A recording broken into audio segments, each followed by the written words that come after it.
അതെ, നീ എങ്ങനെ പ്രപ്പോസ് ചെയ്യണ അതൊന്ന് പറഞ്ഞേ. അശ്വിനി, എനിക്ക് നിന്നെ ഇഷ്ടമാണ്. അപ്പൊ അവള് പറയും എനിക്ക് നിന്നെ ഇഷ്ടമാണ്. എടാ ഇങ്ങനെ പെണ്ണെ പ്രപ്പോസ് ചെയ്യാൻ വേണ്ടി പോണത്. എടാ കുറച്ച് റൊമാൻറ്റിക് അവിടെ. അല്ലെങ്കിൽ വേറൊരു ഐഡിയ ഉണ്ട്. നമുക്ക് ഗ്രാമങ്ങളിൽ ചെന്ന് രാപ്പാർക്കാം. അവിടെ മുന്തിരിവല്ലികൾ തളുക്കുന്നുണ്ടോ എന്ന് നോക്കും. ഇന്നെക്കൂടെ നടക്കൂല സിറാജ് ഇത്. ഞാൻ ഒരു കാര്യം പറയാം, നീ ഒരു ലെറ്റർ കൊണ്ടുപോയി കൊടുക്ക്. അതാകുമ്പോൾ കുറച്ചുകൂടി ബെറ്റർ ആണ്. എല്ലാം ഓൾറെഡി സെറ്റ്. നീ കുളമാക്കും, ഞാൻ കൊടുത്തോളാം.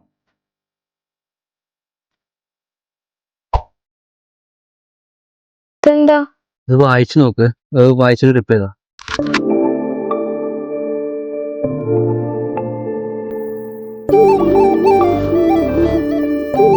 ബഹുമാനപ്പെട്ട അശ്വിനിക്ക് എനിക്ക് കുട്ടിയെ ഇഷ്ടമാണ്, നിനക്ക് എന്നെ ഇഷ്ടമാണോ?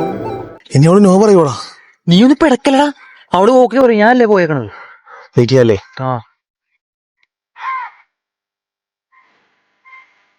Excuse me. ചെല്ലി ഞാൻ പറഞ്ഞില്ലേ, ഞാൻ പറഞ്ഞ കാര്യം നടക്കാണ്ടിരിക്കില്ല. ശരി. അയ്യോ അങ്ങനല്ല, ഇയാള്.